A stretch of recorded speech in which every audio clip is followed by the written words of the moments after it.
नमस्कार, आवाज समाचार देख रहे हैं आप और आपके साथ मैं हूं स्मिता रिशाल। वक्त हो गया 7 बजे की तमाम अहम और बड़ी खबरों का, जिस पर करेंगे नजर, लेकिन उससे पहले नजर इस वक्त की हेडलाइंस पर।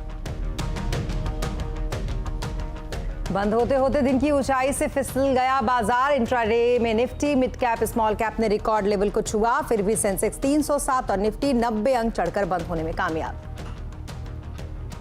बजाज फाइनेंस के खिलाफ आरबीआई का कड़ा एक्शन। 2 प्रोडक्ट, ई कॉम और इंस्टा ईएमआई कार्ड से लोन पर रोक। डिजिटल लोन गाइडलाइंस हनन का मामला। राजस्थान में बीजेपी ने लगाई चुनावी वादों की झड़ी। संकल्प पत्र में 450 रुपए में गैस सिलेंडर से लेकर फ्री स्कूटी का वादा। घोटालों के जांच के लिए एसआईटी का गठन करने की बात। उत्तरकाशी टनल में फंसे मजदूरों को निकालने के लिए 5 दिन से कोशिशें जारी। एनडीआरएफ, एसडीआरएफ समेत कई नागरिक सुरक्षा बलों के जवान रेस्क्यू ऑपरेशन में जुटे। भारतीय अमेरिकी सांसद ने यूएसएआईडी से की अपील। अमेरिका में बाइडेन शी जिनपिंग मुलाकात। दोस्ती बढ़ाने पर हुई बात, लेकिन बाइडेन ने जिनपिंग को फिर बताया तानाशाह। शी बोले, चीन अमेरिका या तो दोस्त या दुश्मन। दिल्ली में छठ के लिए यमुना की सफाई जारी। नदी के किनारे अलग से बनाए गए घाट। मंत्री आतिशी ने दिया 1-2 दिनों में साफ सफाई का भरोसा। ऑस्ट्रेलियाई बॉलर साउथ अफ्रीका पर कहर बनकर टूटे, लेकिन मिलर ने सेंचुरी लगाकर बचाई टीम की लाज। ऑस्ट्रेलिया के सामने रखा 213 रनों का टारगेट।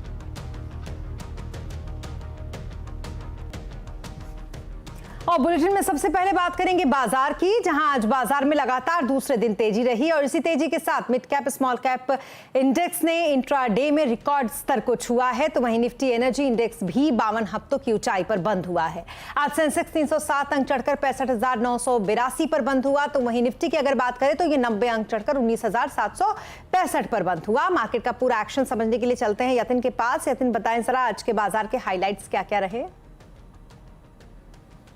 बिल्कुल, और अगर हम फर्स्ट हाफ की बात करें तो मार्केट बिल्कुल फ्लैट नोट पे खुला, लेकिन दिन चलते चलते हमने लगभग 200 अंक की तेजी निफ्टी पे देख ली। निफ्टी बैंक भी बहुत बेहतरीन तरीके से आपको चलता हुआ दिखाई पड़ा, लेकिन आज थर्सडे था, वीकली एक्सपायरी थी, जिसके कारण आपने पिछले जो आधा घंटा था लास्ट आवर ऑफ ट्रेड, वहाँ आपने सेलिंग आती हुई देखी। इनफैक्ट 3 बजे के बाद निफ्टी बैंक बिल्कुल फ्लैट हो गया। सेंसेक्स और निफ्टी की बात करें तो यहाँ भी ऊपर के लेवल से प्रॉफिट टेकिंग आपको आती हुई दिखाई पड़ी। और खास करके अगर हम निफ्टी की बात करें तो लगभग 100-110 पॉइंट का डेज हाई से नीचे आपको बंद होता हुआ नजर पड़ा। लेकिन बाजार का एडवांस डिक्लाइन रेशियो बिल्कुल 1:1 रहा। आईटी स्टॉक्स में दमदार तेजी रही, मेटल स्टॉक्स में भी खरीदारी देखने को मिली। तो ओवरऑल बाजार जो है वो तेजी के मूड में ही है। थोड़ी बहुत ऊपर के लेवल पे आपको मुनाफा वसूली आती हुई नजर पड़ी आज के सत्र में। जी, और इस बीच सेक्टर्स का कैसा हाल रहा यतिन? निफ्टी गेनर्स की बात करें तो क्लियरली आईटी स्टॉक्स का आज दिन था। तो हीरो मोटोकॉर्प एक ही ऐसा स्टॉक था जो निफ्टी का टॉप गेनर था, लगभग 3% की तेजी के साथ, क्योंकि इनकी दिवाली का डेटा बहुत बेहतरीन आया। लेकिन इनको छोड़ के अगर हम देखें तो टॉप 5 गेनर आईटी सेक्टर से ही थे, जैसे TCS, Tech Mahindra, HCL Technologies. इन सभी शेयर्स में आपने लगभग 3-3% की तेजी देखी। इसके अलावा लूजिंग साइड पे अगर आप देखें तो लोअर लेवल से बजाज फाइनेंस में जरूर रिकवरी देखने को मिली, लेकिन एक्सिस बैंक, कोल इंडिया, अदानी एंटरप्राइजेज जैसे शेयर्स में आपने 1 से 2% के आसपास का सेल ऑफ इंट्राडे में आता हुआ देखा। मिड कैप गेनर्स की बात करें तो बहुत सारे मिड कैप गेनर्स आज के सत्र में आपको दिखाई पड़ेंगे, खास करके आलोक इंडस्ट्रीज, स्टरलाइट टेक्नोलॉजीज, मैप माई इंडिया जैसे काउंटर्स में आपने 7 से 10% के आसपास की तेजी देखी। मिड कैप में लूजिंग एंड पे भी आपको काफी सारे नाम मिलेंगे, खास करके कल्याण ज्वेलर्स, यहाँ हमने रिसेंटली देखा है कि यहाँ प्रॉफिट टेकिंग काफी आई है, दूसरे दिन लगातार शेयर नीचे है। इसके अलावा कॉन्कॉर्ड बायोटेक और वेल्सपन इंडिया जैसे काउंटर्स में भी 2 से 3% की मंदी देखने को मिली। लेकिन आखिर में आईटी गेनर्स की भी बात कर लेते हैं, क्योंकि यहाँ जबरदस्त तरीके से मिड कैप आईटी में तेजी आती हुई दिखाई पड़ी। कोफोर्ज, एम्फोसिस और एचसीएल टेक जैसे काउंटर्स की बात करें तो 5 से 7% के आसपास के गेन्स यहाँ भी आते हुए आपको दिखाई पड़े। जी, आप बने रहे हमारे साथ यतिन, आगे भी आपसे जुड़ेंगे, लेकिन उससे पहले बता दें कि पावर इंडेक्स में जोरदार तेजी जारी है, ऐसा कहना है गोल्डीलॉक्स प्रीमियम रिसर्च के फाउंडर गौतम शाह का। उन्होंने आगे ये भी कहा कि NTPC, JSW energy, Tata power और सीडीएसएल निवेश के लिए बेहतर हैं, इनमें खरीदारी की जा सकती है। हमने ये देखा है कि पावर इंडेक्स एक स्ट्रक्चरल बुल ट्रेंड में है। अभी रिसेंट जब करेक्शन भी आई तो पावर स्टॉक्स ज्यादा गिरे नहीं, और जब बाजार चल रहा है तो पावर स्टॉक्स में अच्छी तेजी आ रही है। एनटीपीसी तो हमारा फेवरेट है, मुझे लग रहा है कि एनटीपीसी यहां से भी आपको 30 से 40% की रिटर्न देगी। तो अगर आपने नीचे लिया है आपके व्यूअर्स, तो इसको पकड़ के रखिए, आई थिंक लॉन्ग टर्म में ये और अच्छा रिटर्न देगा। जेएसडब्ल्यू एनर्जी हमारा फेवरेट रहा है for a very long time, और मुझे लग रहा है कि यहाँ से भी 100 रुपए की मूवमेंट जेएसडब्ल्यू एनर्जी में आनी चाहिए। सीएससी एक डार्क हॉर्स है, हो सकता है चल जाए, बट एक अंडर परफॉर्मिंग स्टॉक है। और टाटा पावर तो एवरग्रीन स्टॉक है, आई थिंक कुछ सोचने की बात नहीं है। और बाजार में आज आईटी शेयरों का जलवा रहा। निफ्टी आईटी इंडेक्स में करीब 3.25% की जोरदार तेजी रही। क्यों दौड़ रहे हैं आईटी शेयर, ये बताने के लिए हमारे साथ एक बार फिर जुड़ेंगे यतिन मोहता। यतिन, बताएं जरा क्यों दौड़ रहे हैं आखिर आईटी के शेयर्स? जब एक्सपर्ट्स और एनालिस्ट से हमने बात की और जानने की कोशिश की कि इतना ज़्यादा इंटरेस्ट क्यों आईटी स्टॉक्स में आ रहा है, तो 2-3 चीज़ें निकल के आई। उनमें सबसे पहले है यूएस का इन्फ्लेशन डेटा जो पिछले दिनों आया, और 2 दिन पहले जो यूएस इन्फ्लेशन डेटा आया वो बेहतरीन था इन द सेंस के अब लोगों को लगता है कि 2025 से फेडरल रिजर्व ब्याज दरें काटना शुरू कर देगा। तो बढ़ने की बात दूर, अब काटने पे जो है ब्याज दरें, वैसा थिंकिंग बाजार का हो गया, और जिसके कारण बहुत सारे एनालिस्ट को अब लगता है कि जो डिस्क्रिशनरी स्पेंड्स पे ब्रेक लगे थे यूएस कॉर्पोरेट्स की तरफ से, यूरोपियन कॉर्पोरेट्स की तरफ से, वो फिर से एक बार कॉन्फिडेंस बिल्डिंग करेगा। क्योंकि जैसे ही इन्फ्लेशन कूल ऑफ होता है या जो महंगाई दर है वो कम होता है, शायद यूएस के कॉर्पोरेट्स अब डिसीजन मेकिंग जल्दी करेंगे। क्योंकि 6-8 महीने से हमने देखा है कि कोई बड़ी activity in terms of order wins नहीं आ रही हैं आईटी कंपनीज के लिए, तो शायद अब आईटी कंपनीज को बिजनेस मिलना शुरू होगा। तो ये होप्स पे आपको दिखाई पड़ रहा है कि आईटी स्टॉक्स में तेजी है। और कौन से फैक्टर है, देखिए अगर हम बात करें कम्युनिकेशंस, बीएफएसआई और टेक्नोलॉजी सेक्टर के, तो यहाँ से सबसे ज़्यादा स्लोडाउन आपको Q2 में आता हुआ दिखाई पड़ा। और जिस हिसाब से बैंकिंग की परिस्थिति है, वो बीएफएसआई में जो डर था कि बहुत सारे डिफ़ॉल्ट्स हो जाएंगे, बहुत सारे रेट हाइक की वजह से आपको कॉर्पोरेट्स के डिफ़ॉल्ट्स भी दिखेंगे, तो वो रिस्क भी कम होता हुआ दिखाई पड़ रहा है। इनफैक्ट अभी जो रिकवरी है वो सबसे ज़्यादा बीएफएसआई और कम्युनिकेशन सेगमेंट में एनालिस्ट को लगता है कि आ सकती है। ऑब्वियसली अगर हम मैनेजमेंट गाइडेंस की बात करें तो Q2 में हमने ये देखा कि रेवेन्यू ग्रोथ पे गाइडेंस कट हुए, लेकिन मार्जिन्स पे अभी भी एक बड़ी सिल्वर लाइनिंग है। इनफैक्ट टीसीएस की अगर आप सुने Q2 कॉन्फ्रेंस कॉल कमेंट्री, तो जो सब कॉन्ट्रैक्टर एक्सपेंसेस है वहाँ कम करने पे उन्होंने जोर दिया, जिसके कारण उनको लगता है कि सेकेंड हाफ में मार्जिन इंप्रूव होंगे। इन्फोसिस को लगता है कि इन्होंने जो मैक्सिमस करके कॉस्ट ऑप्टिमाइजेशन प्रोजेक्ट लॉन्च किया था, उसका भी फायदा सेकेंड हाफ में आना चाहिए। और टेक महिंद्रा को लगता है कि साल 2024-25 में आपको मार्जिन्स यहाँ से सुधरते हुए दिखाई देंगे। तो मार्जिन्स भी आईटी कंपनी के बॉटम होते हुए दिखाई पड़ रहे हैं, और शायद यूएस मार्केट्स में अगर रिन्यूड बेसिस पे इंटरेस्ट आ जाए क्लाइंट्स का, तो शायद फिर से एक बार हायरिंग का प्रोसेस भी कंपनियां शुरू कर सकती हैं। लेकिन 2 बड़े रिस्क, ईयू और यूएस के स्लोडाउन की, और दूसरा के अभी भी आईटी स्टॉक्स निफ्टी के मुकाबले 25% प्रीमियम पे ट्रेड कर रही हैं। जी, बहुत शुक्रिया तमाम डिटेल्स के लिए आपका यतिन। और निवेशकों को अब टाटा ग्रुप की ओर से एक और कंपनी में निवेश करने का मौका मिलेगा, और इसके लिए टाटा मोटर्स की सब्सिडियरी कंपनी टाटा टेक्नोलॉजी का आईपीओ 22 नवंबर को खुलने जा रहा है, जो कि 24 नवंबर को बंद होगा। इस पर अधिक जानकारी के लिए चलते हमारी सहयोगी हर्षदा इस वक्त हमारे साथ है उनके पास। हर्षदा, बताएं जरा क्या कुछ डिटेल है आपके पास? 2 दशक बाद टाटा ग्रुप की एक कंपनी अपना आईपीओ लेकर आ रही है, और टाटा टेक्नोलॉजीज के आईपीओ के डिटेल सामने आ चुके हैं। प्राइस बैंड 475 से 500 रुपए प्रति शेयर तय किया गया है। 22 नवंबर को दरअसल ये इशू खुलने वाला है, और जी हां, 20 साल बाद टाटा ग्रुप की कंपनी अपना आईपीओ लेकर आ रही है। ध्यान रहे, टाटा टेक्नोलॉजीज टाटा मोटर्स की एक सब्सिडरी है। यहाँ पर प्राइमरीली एक ऑफर फॉर सेल आएगा। आईपीओ के जरिए करीब 3042 करोड़ रुपए जुटाएंगे, जो ओएफएस ही रहेगा। प्रोमोटर्स इसमें अच्छा खासा अपना हिस्सा बेचने वाले हैं। 21 नवंबर को ये एंकर निवेशकों के लिए इशू खुलेगा, और 24 तारीख तक, 22 से 24 तारीख तक यहाँ पर रिटेल निवेशक पार्टिसिपेट कर पाएंगे। प्रोमोटर्स की हिस्सेदारी यहाँ पर बिकेगी, जहां पर 4.62 crore share primarily Tata Motors ही बेचने वाले हैं। इसके अलावा अल्फा, टीसी होल्डिंग और टाटा कैपिटल की तरफ से भी कुछ हिस्सा बिक्री होती दिखाई देगी। जी, बहुत शुक्रिया तमाम डिटेल्स के लिए आपका हर्षदा जी। और एक बार फिर से सीएनबीसी आवाज की खबर का असर हुआ है। अब डीप फेक पर सरकार नींद से जाग गई है। सरकार ने डीप फेक पर लगाम लगाने की तैयारी शुरू कर दी है। इसी के तहत जल्द ही आईटी मंत्रालय सोशल मीडिया कंपनियों के साथ बैठक करने वाली है। दरअसल सोशल मीडिया कंपनियों ने डीप फेक रोकने के लिए कई सुझाव दिए थे, जिसको लेकर इस बैठक में चर्चा होगी। डिटेल से समझते हैं इस पूरी खबर को असीम मनचंदा से। असीम, बताएं जरा डीप फेक पर क्या डिटेल है इस वक्त आपके पास? देखिए, सीएनबीसी आवाज ने ही सबसे पहले रश्मिका मंदाना के डीप फेक वीडियो के वायरल होने का मुद्दा उठाया था। इसके बाद सरकार ने एक्शन में आते हुए सोशल मीडिया कंपनियों को निर्देश दिए। सोशल मीडिया कंपनियों से कहा कि शिकायत मिलने के 24 घंटे के अंदर ही आपको ऐसे डीप फेक वीडियो हटाने पड़ेंगे, अदरवाइज आपको 1 लाख रुपए तक का जुर्माना और 3 साल तक की सजा हो सकती है। सोशल मीडिया कंपनियों ने ऐसे सारे डीप फेक वीडियो को हटा दिया है। साथ ही सोशल मीडिया कंपनियों ने सरकार को जवाब दिया है कि हम लगातार नई टेक्नोलॉजी अपना रहे हैं, आर्टिफिशियल इंटेलिजेंस अपना रहे हैं, ताकि ऐसे डीप फेक वीडियोस को इंटरनेट पर जाने से रोका जाए। अब सरकार ने सारी सोशल मीडिया कंपनियों के साथ एक बैठक बुलाने का फैसला किया है। इस बैठक में सरकार आगे की रणनीति तैयार करेगी कि किस तरह से ये सोशल मीडिया पर जिस डीप फेक वीडियोस आ रहे हैं उनको लेकर की कोई और नई गाइडलाइंस लाने की जरूरत है, या फिर इनको कंट्रोल करने के लिए किस तरह के कदम उठाए जा सकते हैं। तो सरकार अगले 10 से 15 दिनों के अंदर इन सारी सोशल मीडिया कंपनियों के साथ बैठक करेगी और नए दिशा निर्देश तैयार करेगी। जी, बहुत शुक्रिया तमाम डिटेल्स के लिए असीम आपका। और अब बात 2024 के सेमीफाइनल की।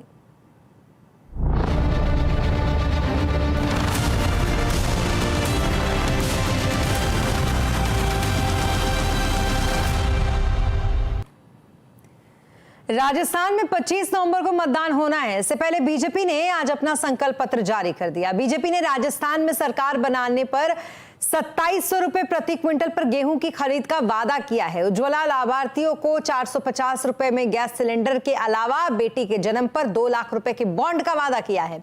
बीजेपी मातृत्व वंदना योजना के तहत महिलाओं को 8000 रुपए देगी, तो वहीं राजस्थान में पीएम किसान सम्मान निधि को बढ़ाकर 12,000 रुपए करने का वादा किया गया है। बीजेपी 12वीं पास छात्राओं को फ्री स्कूटी देगी। गरीब छात्राओं को केजी से पीजी तक मुफ्त शिक्षा का वादा उसके इस मैनिफेस्टो में किया गया है। बीजेपी ने राज्य में घोटालों की जांच के लिए एसआईटी का गठन करने का भी वादा अपने इस घोषणा पत्र में किया है। घोषणा पत्र जारी करने के बाद बीजेपी अध्यक्ष जेपी नड्डा ने कांग्रेस पर जमकर निशाना साधा। कांग्रेस पार्टी 5 बातों के लिए 5 साल में जानी गई: भ्रष्टाचार, बहनों बेटियों का तिरस्कार, किसानों का तिरस्कार, युवाओं के भविष्यों से खिलवाड़ और गरीब लोगों के साथ अत्याचार। दूसरी तरफ कांग्रेस भी पूरे दमखम के साथ इस चुनाव में जुटी हुई है। आज कांग्रेस नेता राहुल गांधी चुनाव प्रचार के लिए राजस्थान पहुंचे, जहां पर जयपुर में मुख्यमंत्री अशोक गहलोत और कांग्रेस नेता सचिन पायलट के साथ वो नजर आए। राहुल गांधी ने कहा कि वो ना सिर्फ साथ साथ दिख रहे हैं बल्कि वो एकजुट हैं भी। राहुल गांधी ने राजस्थान में चुनाव जीतने का दावा भी किया। एक साथ नजर नहीं आ रहे हैं, एक साथ हैं, एक साथ रहेंगे और कांग्रेस पार्टी यहां स्वीप करके चुनाव जीतेगी। धन्यवाद। और राजस्थान में किसका पलड़ा है भारी और किसके वादों में है दम, आज चुनाव अड्डा में इसी पर करेंगे बड़ी चर्चा शाम 7:57 पर।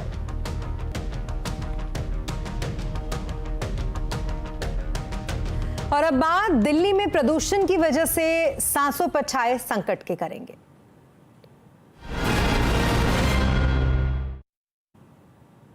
दिल्ली एनसीआर में पिछले कई दिनों से प्रदूषण की स्थिति काफी गंभीर श्रेणी में बनी हुई है और इसी को देखते हुए यहां पिछले 11 दिनों से गैप 4 की पाबंदियां लागू हैं। इस समय दिल्ली की हवा में PM 2.5 के साथ पराली और आतिशबाजी के केमिकल भी मौजूद हैं। आज सुबह की अगर बात करें तो दिल्ली का ओवरऑल AQI 386 था। इसके अलावा पूसा का AQI 423, दिल्ली यूनिवर्सिटी के आसपास के इलाकों का AQI 411, नोएडा का AQI 390 फिलहाल बना हुआ है। जो ग्रैप के नियम हैं उनको जो है ज़मीनी स्तर पे इम्प्लीमेंटेशन के लिए जो है मॉनिटरिंग को और जो है तेज़ किया जाए। चूँकि अपने हाथ में जो अभी है वो है कि जो सोर्सेज हैं उनको कैसे कंट्रोल किया जाए।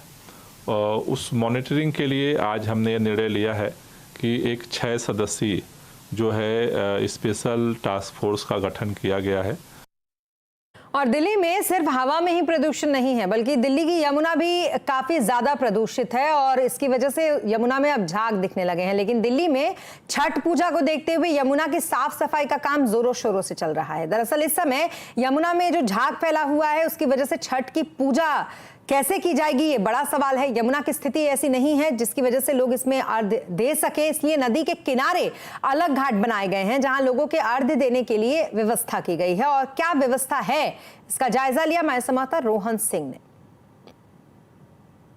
छठ पूजा में महज 2 दिन बचे हैं और मैं इस वक्त नई दिल्ली के यमुना बैंक में हूं, जहां 2 दिन के बाद यहां पे भव्य छठ पूजा का आयोजन किया जाने वाला है। लेकिन आप देख सकते हैं यहां पे जो स्थिति है, पूजा करने लायक तो बिल्कुल नहीं दिख रही है। यहां नदी में फूल मालाओं से लेकर पूजा सामग्री से लेकर बाकी तमाम तरह की जो चीज़ें हैं वो यहाँ पर तैरती हुई दिख रही है। मूर्तियाँ लोग अभी भी डाल रहे हैं और तमाम तरह की गंदगी यहाँ पर देखने को मिलेगी। जो दावा किया गया था दिल्ली सरकार की तरफ से कि छठ से पहले जो यमुना बैंक है, घाट है, उसको पूरी तरह से क्लीन कर देंगे, वैसा तो फिलहाल यहाँ पे बिल्कुल नहीं दिख रहा है। खासतौर पे इसलिए क्योंकि काफ़ी करीब है छठ पूजा और फिलहाल अभी कुछ कोशिशें ज़रूर की जा रही हैं। यहाँ पे साफ़ सफाई करने के लिए कुछ लोगों को ज़रूर लगाया गया है, लेकिन अभी भी इतना कम समय बचा है, लगता नहीं है कि कुछ बहुत ज़्यादा अंतर इसमें पड़ने वाला है। हालांकि एक दृश्य जो हर साल छठ पूजा में दिखता है, जो फोम नदियों में दिखता है और जिसके किनारे लोग पूजा कर रहे हैं, वो यहाँ पे नहीं दिख रहा है। तो थोड़ी कोशिश ज़रूर की गई है, लेकिन दुर्गंध यहाँ तक आ रही है, तो साफ है कि यहाँ पर पूजा लायक स्थिति तो बिल्कुल नहीं है। हालांकि जो छठ पूजा की तैयारी है उसको यहाँ से थोड़ी दूर जो है एक अलग तरह का घाट बनाया गया है, वहाँ पे लोग करने की उनके लिए व्यवस्था की गई है। देखिए, दिल्ली सरकार ने छठ घाट जो है जहाँ पे छठ पूजा की जाती है उसके लिए इसी तरीके के पॉन्ड जो है वो सभी छठ घाटों में बनाए, जिसमें जो है वो पॉन्ड में जो है वो पानी भरा जाएगा दिल्ली जल बोर्ड द्वारा। और ऐसी सारी व्यवस्था जो है पूरी तरीके से व्यवस्थित तरीके से छठ पूजा मनाने का आयोजन जो है अलग तरीके से यहाँ पे दिल्ली सरकार ने किया है और सभी जगह हो रहा है। वो यमुना में सीधे छठ का जो अर्घ है वो नहीं दिया जा सकता दिल्ली हाईकोर्ट के नियम के मुताबिक, इसलिए यहाँ पे इस तरह के घाट बनाए गए हैं छठ के लिए विशेष तौर पे। और यहाँ दिल्ली जल बोर्ड की तरफ से जो है ये यहाँ पे पानी डाला जा रहा है ताकि यहाँ पे लोग आ सकें। और यहाँ आप टेंट देख सकते हैं, टेंट यहाँ पे बनाए गए हैं जहाँ पे लोग जो पूजा सामग्री है, हवन है, उस तरह की चीज़ें यहाँ पे करवा सकते हैं। और यहाँ पे व्यवस्था की गई है कि जो बाकी चीज़ें हैं, छठ के जो श्रद्धालु आएंगे यहाँ पे उनको कोई दिक्कत ना हो, इसके लिए यहाँ पे व्यवस्था की गई है। तो सीधे भले ही छठ में यमुना में अर्घ ना दिया जा सके, लेकिन यहाँ पे व्यवस्था काफ़ी अच्छी की गई है दिल्ली सरकार की तरफ से। लेकिन उम्मीद ये है कि जो यमुना है, क्योंकि यमुना भी बहुत पास है और अभी भी वो पूरी तरह से साफ़ नहीं हुई है, अभी भी वहाँ पे गंदगी है, तो छठ आते आते उसे भी थोड़ा साफ़ किया जा सकेगा। कैमरामैन बलबीर के साथ रोहन सिंह, दिल्ली। और अब बात अमेरिका के सैन फ्रांसिस्को की, जहां पर चीन के राष्ट्रपति शी जिनपिंग और अमेरिका के राष्ट्रपति जो बाइडेन की मुलाकात हुई। 4 घंटे से भी ज्यादा इन दोनों के बीच में मुलाकात ये चली है। जिनपिंग ने कहा कि चीन की अमेरिका को दबाने की या फिर उसकी जगह लेने की कोई मंशा नहीं है, लेकिन उन्होंने ये भी कहा कि दोनों ही देश या तो दोस्त रहेंगे या फिर विरोधी। वहीं बाइडेन ने कहा कि जिनपिंग से कई अहम मुद्दों पर अच्छी बातचीत हुई, लेकिन वो अभी भी शी जिनपिंग को तानाशाह ही मानते हैं। We're reassuming military-to-military contacts, direct contacts. As a lot of you press know who follow this, that's been cut off, and it's been worrisome. That's how accidents happen, misunderstandings. So we're back to direct, open, clear, direct communications on a direct basis. Vital miscalculations on either side can cause real trouble with a country like China.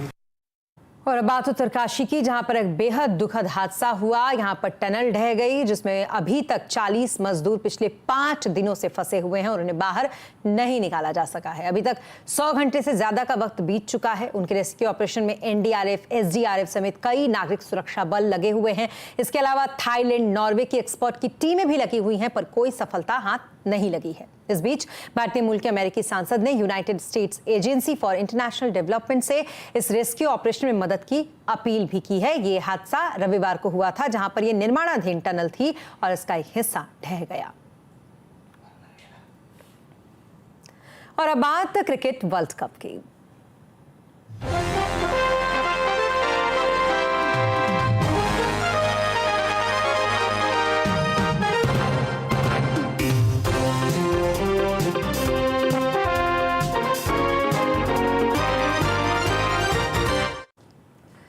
World cup 2023 के पहले semifinal में भारत ने New Zealand को हराकर final में entry कर ली है। 12 साल के बाद भारत मजबूत बल्लेबाजी और दमदार गेंदबाजी के दम पर वर्ल्ड कप के फाइनल में पहुंचा है। मुंबई में खेले गए इस मुकाबले में टॉस जीतकर पहले बल्लेबाजी करते हुए भारत ने 397 रनों का एक विशाल स्कोर बनाया।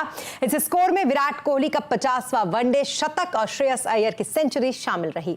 इसके बाद मोहम्मद शमी ने घातक गेंदबाजी करते हुए 7, बुमराह ने 1 और कुलदीप ने 1 विकेट झटक कर न्यूजीलैंड को 327 पर ऑल आउट कर दिया। अब भारतीय टीम 19 नवंबर को अहमदाबाद में फाइनल्स खेलेगी।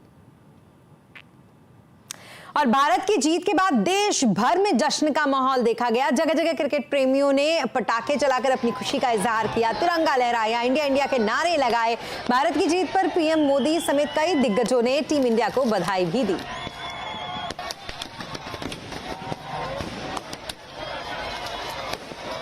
तो वहीं आज साउथ अफ्रीका और ऑस्ट्रेलिया के बीच वर्ल्ड कप 2023 का दूसरा सेमीफाइनल मुकाबला खेला जा रहा है। साउथ अफ्रीका ने टॉस जीतकर पहले बल्लेबाजी का फैसला लिया, लेकिन उनकी शुरुआत अच्छी नहीं रही। 24 रन पर ही 4 विकेट गिर गए, लेकिन डेविड मिलर ने शतकीय पारी खेलकर स्कोर को 212 तक पहुंचा ही दिया। अब ऑस्ट्रेलिया के सामने 213 रनों का टारगेट है। ऑस्ट्रेलियाई टीम शानदार फॉर्म में है।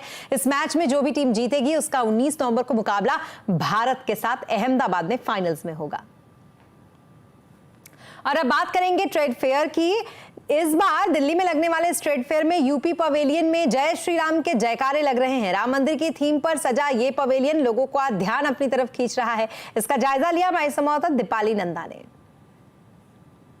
दिल्ली में चल रहे अंतर्राष्ट्रीय व्यापार मेले में जिस जगह मैं आई हूँ ये है उत्तर प्रदेश का पवेलियन और आप मेरे पीछे देख रहे हैं राम मंदिर की झलक। 22 जनवरी को राम मंदिर का उद्घाटन होना है और उसकी एक झलक इस बार अंतर्राष्ट्रीय व्यापार मेला में लोगों को दिखाई जा रही है और यहाँ पर काफी अट्रैक्शन लोगों के बीच में इस पवेलियन को लेकर दिखाई दे रहा है। जो लोग अंतर्राष्ट्रीय व्यापार मेला में आ रहे हैं वो जरूर विजिट कर रहे हैं उत्तर प्रदेश के इस पवेलियन को, क्योंकि राम मंदिर का इंतजार अयोध्या में हर कोई कर रहा है और उसकी एक झलक अंतर्राष्ट्रीय व्यापार मेले में देखने को मिल रही है। आप देख सकते हैं कि जो इस बार व्यापार मेले की थीम है वसुदेव कुटुंबकम यानी यूनाइटेड बाय ट्रेड, उसे राम मंदिर के जो स्ट्रक्चर बनाया गया है उसके नीचे डिस्प्ले किया गया है। साथ ही साथ 1 डिस्ट्रिक्ट 1 प्रोडक्ट को भी यहाँ पर बखूबी शोकेस किया गया है और लोग यहाँ पर जो आ रहे हैं इसको जरूर विजिट कर रहे हैं। सर,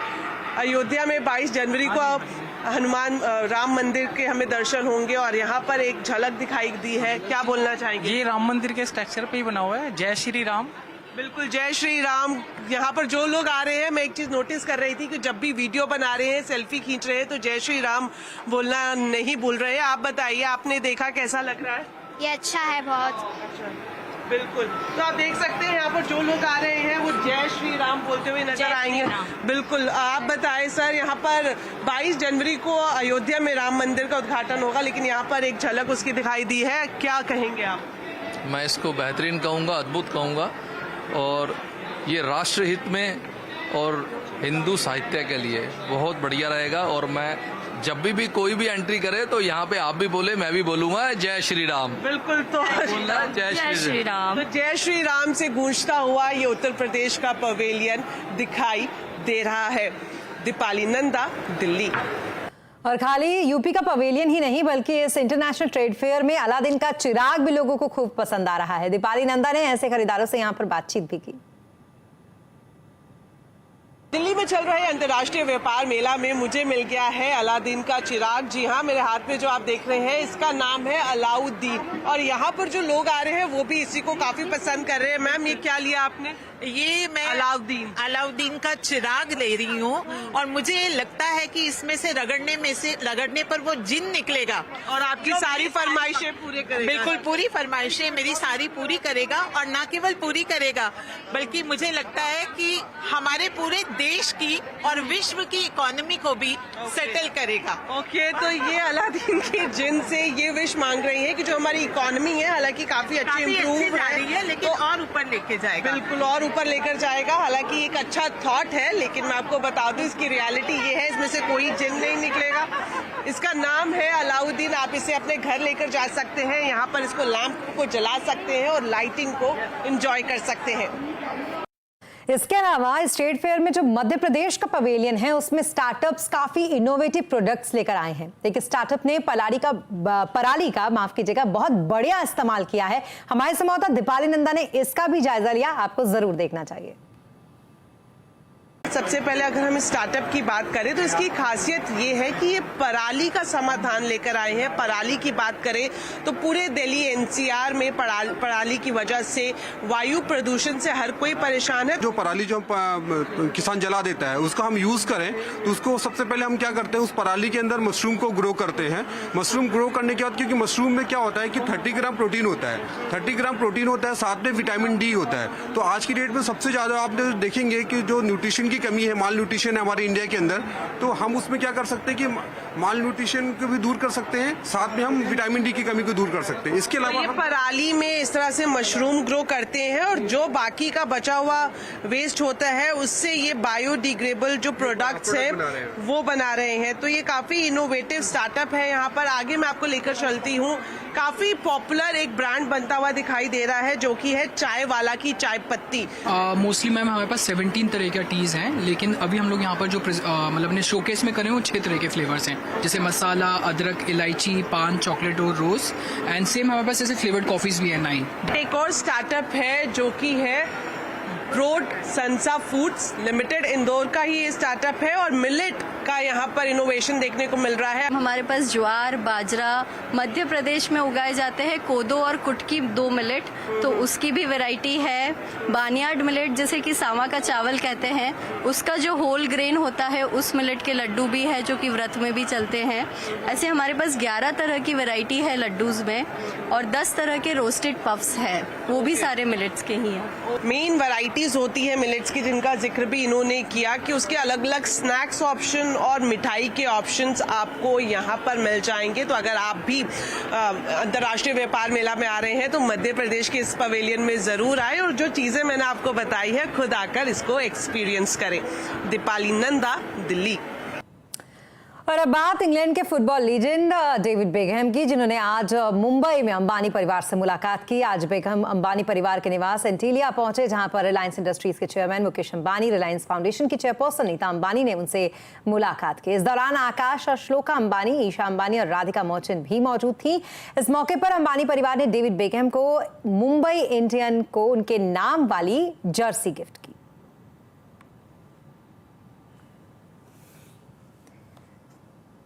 और इसी के साथ इस बुलेटिन में फिलहाल इतना ही, लेकिन खबरों पर लगातार अपडेट के लिए आप बने रहें CNBC आवाज के साथ।